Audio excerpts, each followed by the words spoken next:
So today we're going to be talking about Nano Banana, and don't worry because we are actually referencing to Nano Banana Pro, which is Google's most recent update to Nano Banana version 1. Now, if you've never heard of Nano Banana, it is an image model that Google released a few months ago and very recently just upgraded it to Nano Banana Pro. Now, this is by far one of the best, if not the best, image generator out there at the moment, simply because it does almost everything perfectly. Now, throughout this module, we're going to be talking about a lot of different image generators, and some of these image models are good at one specific thing, but other tools are good at a lot of things. And Nano Banana is one of those tools that is incredible at pretty much everything you throw at it. And just to give you an example, I took this image of me and then I gave it all of these reference images and asked it to combine it into one seamless image, and boom. Pretty crazy, right? So what we're going to be covering in this lesson is where you can access Nano Banana, how you can use it, and a few different use cases. In the next lesson, we're going to go into a lot more in-depth and more advanced workflows. But quickly, before moving on, should this be an image model that you use? Absolutely yes, 100 million% yes. It's one of those tools that is going to absolutely blow your mind, and the realism is pretty much unmatched. And it can create any image you want, but it can also even edit photos exactly how you want them. It's honestly one of the best image models out there at the moment. Now, Nano Banana is extremely good at taking your vision from your brain and actually turning it into reality. And the reason behind this is because behind the scenes, it's actually a reasoning model. Now, the real reason as to why you're going to be using Nano Banana as one of your go-to tools simply comes down to the AI videos that you want to create in the future. Now, yes, this is amazing at creating all of your images, but it is amazing at using your reference images from Nano Banana and then turning those into videos using whatever video model you want. And essentially, to create the highest quality, realistic looking videos, you actually need incredibly realistic looking images to use those images as your base reference for your video. And Nano Banana lets you seamlessly do this without any real work. So let's start off with where you can actually use Nano Banana. Well, right now there are a few different options, and you can access it for completely free on gemini.google.com. And all you need for this is a Google account. You can start creating images right away for free. Now, you can also get a paid subscription to it, but if you are on the free plan, you are limited to only a few images daily. They haven't specified how many, but it is quite a lot.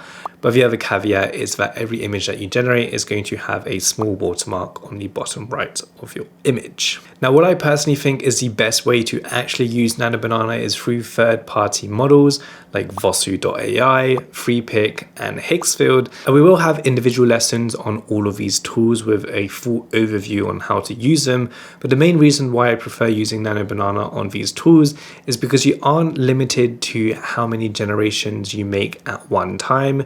For example, you could use one prompt and generate 4 images, whereas if you do this on Gemini, you can use one prompt and only generate 1 image at a time. But also you can't batch create. So if I had like 10 different prompts, if I wanted to run straight away, I would have to wait for the first image to generate inside of Gemini, then I'd have to enter the prompt and then wait for that one to generate and so forth. Whereas when you're using these third-party models, you can basically enter in as many prompts as you want and generate as much as you want while these images are still loading in the background, because they're basically using Google's API, so it can basically run as many inputs as you want all in one go. And another huge reason why I like to use the third-party tools like Vosu is that it actually allows you to create uncensored content, which is great. Because if you say you want an image of you and Ronaldo or Mr. Beast, they class that as like public figures, and a lot of the time it won't actually go ahead and generate the image for you inside of Gemini, just so you can't create censored content like you with a selfie with Taylor Swift, for example. But when you're using these third-party models inside of Vosu and FreePic, you are allowed to do that for some reason, which is pretty nice. And it is also pretty weird because I don't know if it's because I have a social media presence, but if I try and generate images of my face, half of the time it won't actually generate it because it says that I'm a public figure, which is a little bit weird. but I'm sure this isn't because of a social media presence. I'm sure it might happen with any average Joe, but that's just one little thing to keep in mind if you are using it inside of Gemini. Now, the other downside of using it inside of Gemini is that you basically have very basic settings and you can't change your aspect ratio, and you also can't change your resolution because Gemini is able to create 4K outputs in a bunch of different aspect ratios as well.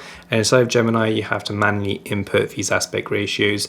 And if you want the quality, you basically have to generate the image and then you have to ask it to upscale it, and therefore. But then if you use it on Vosu, for example, you can select your aspect ratio, you can then select your quality all in one go without having to generate multiple outputs. Now, I know I did bash Gemini a little bit, but what we're going to do is jump straight into Gemini purely because it is the free version, so you guys can see exactly how to do it yourself.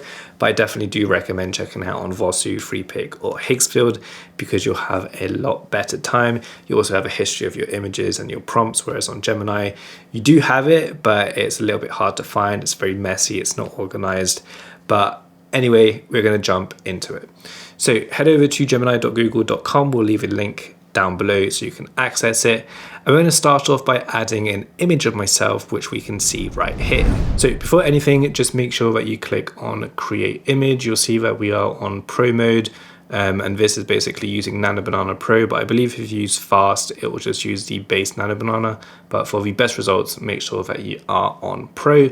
Now from here, what we're going to do is go ahead and drag and drop an image of my face. Then we're going to give it a super simple prompt.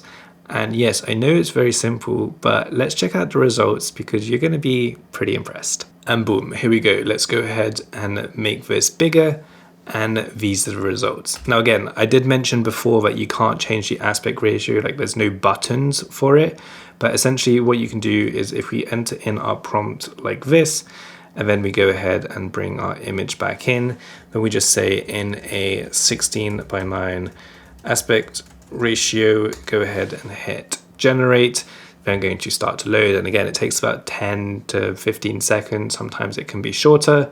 And then boom, here's our image. That looks pretty awesome, right? Now the cool thing of actually using it natively inside of Gemini is that you can actually talk to it like ChatGPT or Gemini's LLM. So for example, if we wanted to change something or even upscale this image, let's go ahead and press enter. You'll see that it actually starts loading with Nano Banana Pro, so we didn't have to add the reference image because it's already in the chat. So again, you can see that it is a good image, but it's a little bit pixelated.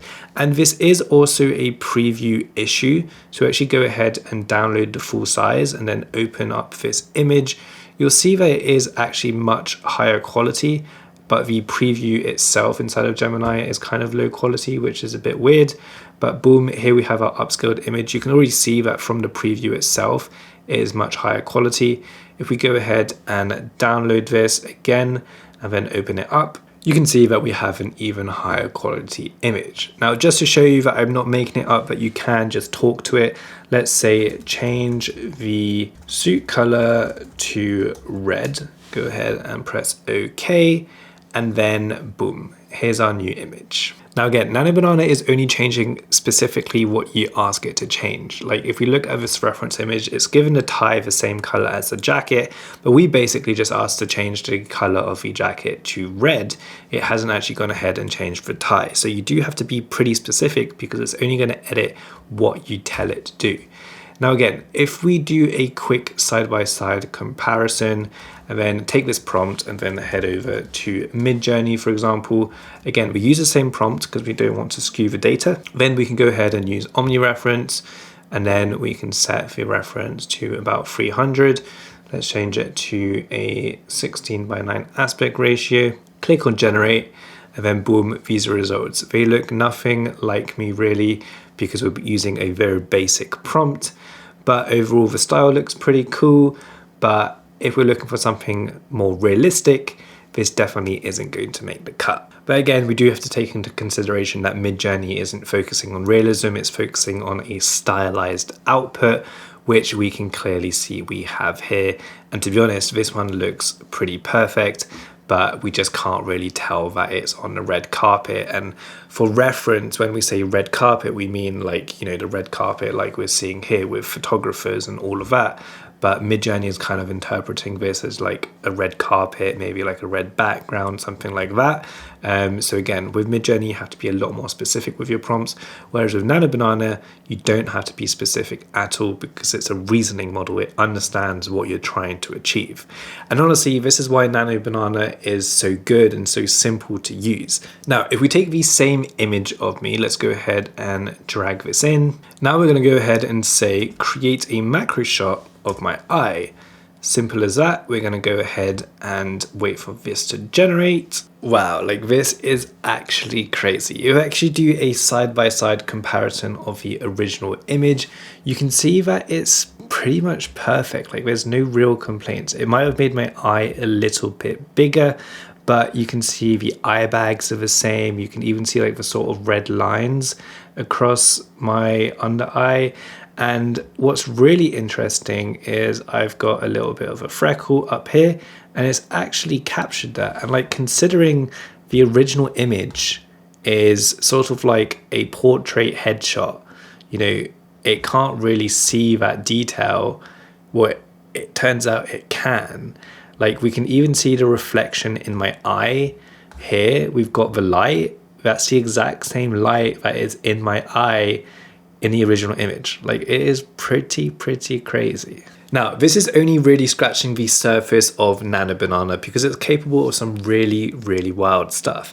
But if you're new and want to experiment with a bunch of images, I found a really great image prompt library, which we'll leave down below, called Gemini-prompts.vercel.app, where you just select the type of prompt that you want. So for example, let's go with men. Here you'll see a bunch of images as well as prompts that you can go ahead and copy. So for example, let's say that we really like this one. Let's go ahead and copy the prompt, head to Gemini, paste it in. From here, you could just go ahead and generate it. But let's say that we want this. But you can see that it's sort of curated to upload reference images. So if we actually read the first part of the prompt, ultra realistic cinematic photo using the exact same face from the uploaded reference image. Keep 100% identical face features and hairstyle. So again, because we selected man, then it's going to give us one with man, so we don't have to worry about changing that. You will have to check that the hair is the same. I don't have curly hair, so we can actually just go ahead and remove that. Trimmed beard, blah, blah, blah, blah. All of that looks pretty good, I think. If we go ahead and hit go, then wait for this to generate. Boom, this is the image. It looks exactly the same as this reference image, which is amazing. Now, what I do really like about this website is that you can quickly select or filter between men, women, couples, and kids. And here you can see all the prompts. And these prompts are updated very regularly, and they're kind of based off of like what's trending on Instagram at the moment. So if you ever see a really cool image on Instagram that's going viral, then you'll probably find it here. Now, Nano Banana doesn't just work with people, it works with whatever you want.